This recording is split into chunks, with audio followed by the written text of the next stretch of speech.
নমস্কাৰ বন্ধু বান্ধৱীসকল ডিএমই ফালৰ পৰা যিবিলাক পোষ্টৰ আজিৰ পৰা অনলাইন হোৱা কথা আছিলে এই পোষ্টখিনিৰ বাবে অনলাইন পৰ্টেলটো মুকলি কৰি দিছে। আপোনালোকে অনলাইন কৰিবলৈ হ'লে আমাৰ ডেছক্ৰিপশ্যনৰ লিংকত ক্লিক কৰিব আৰু লিংকত ক্লিক কৰাৰ পাছতে আপোনালোকে এনেকুৱা এটা পেজত আপোনালোকে আহি যাব। ইয়াতে দেখিছে আপোনালোকে একদম তললৈ আহিব, নেক্সট বটনটোত ক্লিক কৰিব। তো ক্লিক কৰাৰ লগে লগে আপোনালোকৰ সন্মুখত এনেকুৱা এটা পেজ খোল খাই যাব। এই পেজটোত আপোনালোকে কি কৰিব, প্ৰথমে আপোনালোকৰ নিজৰ নামটো ইয়াতে দিব।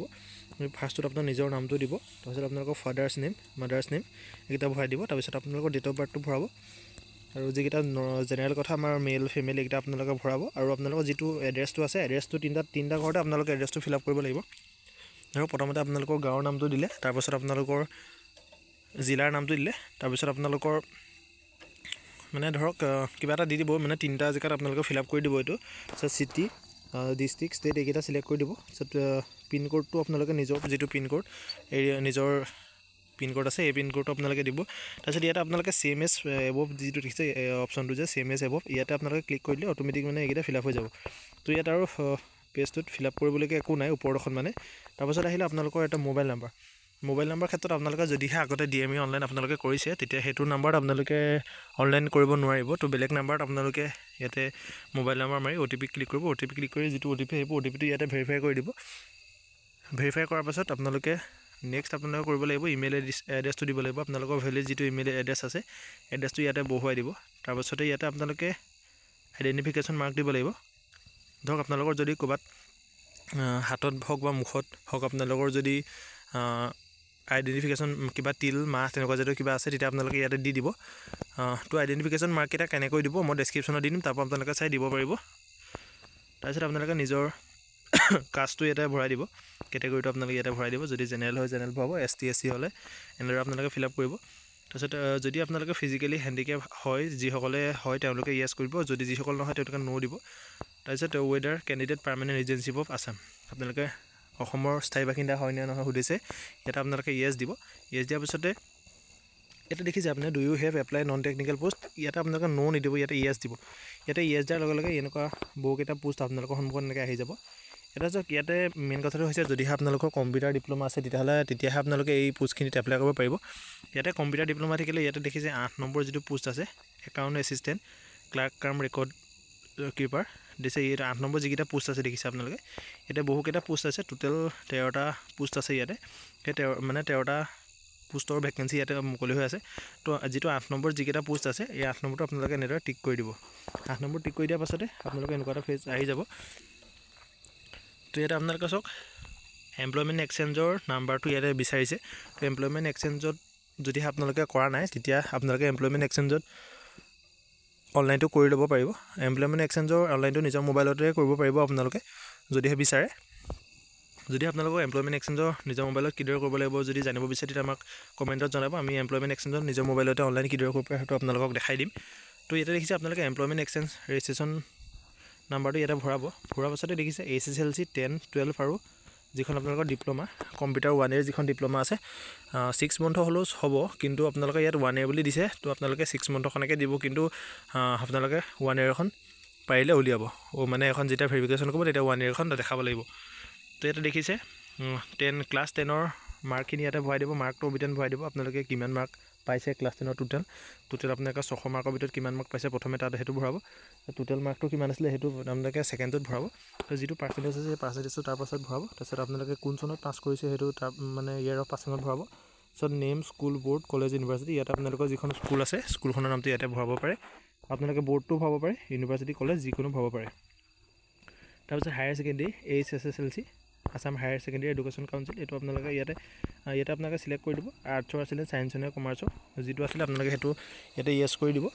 য়েছ কৰাৰ পাছতে আপোনালোকে চাওক মাৰ্ক অবিটেন আউট অফ মাৰ্কছ এইকেইটা ভৰাব, পাৰ্চেণ্টেজটো ভৰাব, কোন চনত আপোনালোকে পাছ কৰিছিলে সেইটো ভৰাই দিব। আৰু সেৱা হয়নে আপোনালোকৰ নে CBSE হয়নে আপোনাৰ কি হয় আপোনালোকে ইয়াতে ভৰাই দিব। আপোনালোকৰ কলেজখন নামটো ইয়াতে ভৰাই দিলেও হ'ব, যিখনৰ পৰা আপোনালোকে হায়াৰ ছেকেণ্ডেৰী পাছ কৰিছে সেইটো ভৰালেও হ'ব। তাৰপিছত 1 ইয়েৰ ডিপ্ল'মা চাৰ্টিফিকেট যিটো আপোনালোকৰ আছে সেই চাৰ্টিফিকেটখন আপোনালোকে ইয়াতে ক্লিক কৰিব। ক্লিক কৰাৰ পাছতে ইয়াতে চাৰ্টিফিকেটখন এখন মাৰ্কশ্বিট দিয়া হয়। সাধাৰণতে যিবোৰ 1 ইয়েৰ বা 6 মন্থৰ চাৰ্টিফিকেট থাকে কম্পিউটাৰ সেইবোৰ মাৰ্কশ্বিট দিয়া হয়, এখন চাৰ্টিফিকেট দিয়া হয়। তো মাৰ্কশ্বিটত যিটো পাৰ্চেণ্টেজ আছে আপোনালোকে পাৰ্চেণ্টেজটো ইয়াতে ভৰাব। টোটেল মাৰ্কছটো 100 আছে থাকে, মানে সৰ্বসাধাৰণ মানে 100ই থাকে কম্পিউটাৰ ডিপ্ল'মাবিলাকত। ইয়াতে চাৰ্টিফিকেটবিলাকত মানে আপোনালোকৰ টোটেল মাৰ্কটো 100 থাকে, 100টো মাজত ভৰাব, তাৰপিছত মাজতে আপোনালোকে কিমান পাইছে সেইটো ভৰাব। ভৰাৰ পিছত ইয়াত ছাইডত পাৰ্চেণ্টেজটো ভৰাই কোন চনত আপোনালোকে কম্পিউটাৰ ডিপ্ল'মাখন উলিওৱা হয় সেই চনটো ইয়াতে ভৰাব, ইয়াতে ভৰাব। নেক্সট আকৌ আপোনালোকৰ আহিলে স্কুল, বৰ্ড, কলেজ, ইউনিভাৰ্চিটি, মানে আপোনালোকৰ যিটো প্ৰতিষ্ঠানৰ পৰা আপোনালোকে কম্পিউটাৰ উলিয়াইছে সেই প্ৰতিষ্ঠানটোৰ নামটো ইয়াতে ভৰাই দিব। তো ইয়াতে দেখিছে do you have appropriate computer certificate as per advertisement, এইটো ন' নিদিব, এইটো য়েছ দিব। তাৰপাছত আহিলে এমপ্লয়মেণ্ট এক্সচেঞ্জ ৰেজিষ্ট্ৰেশ্যন নাম্বাৰ, আপোনালোকৰ এমপ্লয়মেণ্ট ৰেজিষ্ট্ৰেশ্যন যিটো নাম্বাৰ আছে সেইটো আপোনালোকে য়েছ দি পেলাই নি তলতে আকৌ এমপ্লয়মেণ্ট এক্সচেঞ্জৰ নাম্বাৰটো ভৰাব লাগিব। আৰু ইয়াৰ পিছতে আপোনালোকৰ ফটোগ্ৰাফ আৰু ছিগনেচাৰ আপলোড কৰিব লাগিব। ফটোগ্ৰাফ আৰু ছিগনেচাৰ আপলোড যদিহে আপোনালোকে কৰিব নাজানে তেতিয়াহ'লে আমি আৰু নেক্সট ভিডিঅ' আকৌ এটা দিম। এই ভিডিঅ'টো আপোনালোকে ফটোগ্ৰাফটো কিদৰে বনাব তাৰ ওপৰত আমি দেখুৱাই দিম, ফটোগ্ৰাফটো আপোনালোকে কিদৰে বনাব। তো আপোনালোকে ইয়াতে ফটোখন 50 KB বনাব লাগিব আৰু ছিগনেচাৰটো আপোনালোকে 30 KB বনাব লাগিব। আৰু হাইট আৰু ৱেটটো দি দিছে দেখিছে আপোনালোকে, এই হাইট ৱেট ইয়াত যিদৰে দিছে সেইদৰে আপোনালোকে ফটোটো ছিগনেচাৰটো বনাব লাগিব। তো আৰু অলপ সময় পিছতে ধৰক সেই ভিডিঅ'টো দিয়াৰ 1 ঘণ্টা আধা ঘণ্টাৰ পিছতে ফটো আৰু ছিগনেচাৰ কিদৰে আপোনালোকে বনাব এইটো ভিডিঅ' আপোনালোকে পাই যাব। তো ইয়াতে আৰু এটা কথা আহিলে কি পাছপৰ্টটো আপোনালোকে কেনেদৰে বনাব। পাছপৰ্টটো বনোৱাৰ ক্ষেত্ৰত এটা আপোনালোকে ধ্যান দিব লাগিব। ধৰক আপোনালোকে পাছপৰ্টটো এনেকুৱা পাছপৰ্ট দিব লাগিব যিটো পাছপৰ্ট আপোনালোকে সহজে মানে মনত থাকে। ধৰক আপোনাৰ নামটো ৰাজু, মই এটা উদাহৰণ দিছোঁ, ৰাজু @123 আপোনালোকে তেনেধৰণে আপোনালোকে পাছপৰ্টটো দিব পাৰে। তো কনফাৰ্ম পাছপৰ্ট দিব, কনফাৰ্ম পাছপৰ্ট দিব। ইয়াৰ পিছত আপোনালোকে ডিক্লেৰেশ্যন দুটা দিব লাগিব, ফাৰ্ষ্ট ডিক্লেৰেশ্যন আৰু ছেকেণ্ড ডিক্লেৰেশ্যন। এই দুটা ডিক্লেৰেশ্যন আপোনালোকে ঠিক কৰিব। টিক কৰি আপোনালোকে ফাইনেল ছাবমিট কৰাৰ লগে লগে আপোনালোকৰ সন্মুখত এখন পেজ খোল খাব। সেই পেজখন আপোনালোকে স্ক্ৰীনশ্বট মাৰি ৰাখি থ'ব আৰু আপোনালোকৰ মোবাইলত এটা মেছেজ যাব, যিটো আপোনালোকৰ DME যিটো আপোনালোকৰ ৰেজিষ্ট্ৰেশ্যন ID হ'ব, আইডিটো আপোনাৰ মোবাইলত মেছেজ যাব। আপোনালোকে সেইটো স্ক্ৰীনশ্বট মাৰি থ'ব আৰু সেই নাম্বাৰটো আপোনালোকে পাৰিলে ক'ৰবাত লিখি থ'ব যাতে আপোনালোকৰ পিছত অসুবিধাৰ সৃষ্টি নহয়। তো ভিডিঅ'টোত ইমানেই আছিলে। যদিহে আপোনালোকে কিবা অসুবিধা পায় তেতিয়া আমাৰ ডেছক্ৰিপশ্যনত আমাৰ হোৱাটছআপ নাম্বাৰ দিয়া থাকিব, আপোনালোকে হোৱাটছআপত কণ্টেক্ট কৰি আমাৰ পৰা সুবিধা ল'ব পাৰে। আৰু সকলো বন্ধু বান্ধৱীকে চেনেলৰ যোগেদি এটাই অনুৰোধ জনাব বিচাৰিছোঁ, যদিহে আপোনালোকে আমাৰ চেনেলটো ছাবস্ক্ৰাইব কৰা নাই এতিয়ালৈকে প্লিজ চেনেলটো ছাবস্ক্ৰাইব কৰি ল'ব। আৰু লগৰ বন্ধু বান্ধৱীসকলক যিসকলে নিজৰ মোবাইলৰ পৰা কৰিবলৈ ইচ্ছা কৰে তেওঁলোকক এই ভিডিঅ'টো শ্বেয়াৰ কৰিব বুলি আশা থাকিলে। আৰু চাওক আপোনালোকে ফটো আৰু ছিগনেচাৰ বনোৱা ভিডিঅ'টো মানে ফটো আৰু ছিগনেচাৰ কিদৰে বনাব এইটো ভিডিঅ' আপোনালোকে অলপ সময়ৰ পিছতে পাব। এতিয়া ধৰক 7টা 20ত মই ভিডিঅ'টো ৰেকৰ্ড কৰিছোঁ আৰু ধৰক 8টামান বজালৈ এই ভিডিঅ'টো ইউটিউবত আপলোড হৈ যাব, কিন্তু 8:30 9 মান বজাত আপোনালোকে নেক্সট ফটো আৰু ছিগনেচাৰ কিদৰে বনাব লাগে সেইটো আপোনালোকে ইয়াতে পাই যাব। তো সকলোলৈকে ইংৰাজী নৱবৰ্ষৰ আন্তৰিক শুভকামনা জ্ঞাপন কৰিলোঁ শেহতীয়াকৈ হ'লেও, আৰু আহি থকা আমাৰ মাঘৰ বিহুৰ শুভেচ্ছা সকলোকে জ্ঞাপন কৰিলোঁ। আৰু সকলোৱে যাতে চেনেলটো ছাবস্ক্ৰাইব কৰে তাৰে আশা ৰাখিলোঁ। ধন্যবাদ।